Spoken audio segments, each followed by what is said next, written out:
in which I find many useful plants. The following morning I stood up, stretched, and looked about me. Birds were dripping from the trees, little birds singing and flying and pouring over the limbs. This must be the warbler migration, I said, and I laughed because there were so many birds. I had never seen so many. My big voice rolled through the woods, and their little voices seemed to rise and answer me. They were eating. 3 or 4 in a maple tree near me were darting along the limbs, pecking and snatching at something delicious on the trees. I wondered if there was anything there for a hungry boy. I pulled a limb down, and all I saw were leaves, twigs, and flowers. I ate a flower. It was not very good. One manual I had read said to watch what the birds and animals were eating in order to learn what is edible and non-edible in the forest. If the animal life can eat it, it is safe for humans. The bird did suggest that a raccoon had tastes more nearly like ours. Certainly the birds were no example. Then I wondered if they were not eating something that I could not see. Tiny insects, perhaps. Well, anyway, whatever it was, I decided to fish. I took my line and hook and walked down to the stream. I lay on a log and dangled my line in the bright water. The fish were not biting. That made me hungrier. My stomach pinched. You know, it really does hurt to be terribly hungry. A stream is supposed to be full of food. It is the easiest place to get a lot of food in a hurry. I needed something in a hurry, but what? I looked through the clear water and saw the tracks of mussels in the mud. I ran along the log back to shore, took off my clothes, and plunged into that icy water. I collected almost a peck of mussels in a very little time at all, and began tying them in my sweater to carry them back to camp. But I don't have to carry them anywhere, I said to myself. I have my fire in my pocket. I don't need a table. I can sit right here by the stream and eat. And so I did. I wrapped the mussels in leaves and sort of steamed them in coals. They are not quite as good as clams, a little stronger, I would say. But by the time I had eaten 3, I had forgotten what clams tasted like and knew only how delicious freshwater mussels were. I actually got full. I wandered back to great-grandfather's farm and began to explore.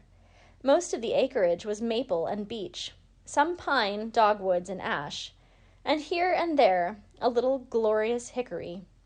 I made a sketch of the farm on my road map and put X's where the hickories were. They were gold trees to me. I would have hickory nuts in the fall. I could also make salt from hickory limbs. I cut off one and chopped it into bits and scraps. I stuck them in my sweater. The land was up and down and up and down, and I wondered how great-grandfather ever cut it and plowed it. There was one stream running through it, which I was glad to see, for it meant I did not have to go all the way down the mountain to the big creek for fish and water. Around noon, I came upon what I was sure was the old foundation of the house. Miss Turner was right. It was ruins. A few stones in a square, a slight depression for the basement, and trees growing right up through what had once been the living room. I wandered around to see what was left of the Gribley home. After a few looks, I saw an old apple tree. I rushed up to it, hoping to find an old apple. No apples beneath it. About 40 feet away, however, I found a dried one in the crotch of a tree, stuck there by a squirrel and forgotten. I ate it. It was pretty bad, but nourishing, I hoped. There was another apple tree and 3 walnuts. I scribbled X's. These were wonderful finds.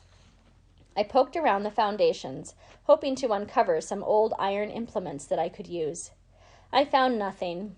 Too many leaves had fallen and turned to loam.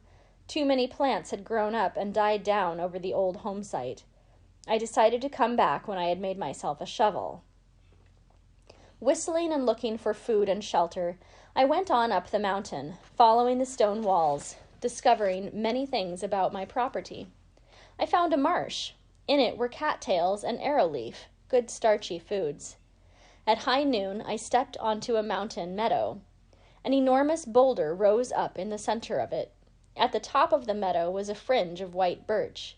There were maples and oaks to the west, and a hemlock forest to the right that pulled me right across the sweet grasses into it. Never, never have I seen such trees. They were giants. Old, old giants. They must have begun when the world began. I started walking around them. I couldn't hear myself step, so dense and damp were the needles. Great boulders covered with ferns and moss stood among them. They looked like pebbles beneath those trees. Standing before the biggest and the oldest and the most king-like of them all, I suddenly had an idea.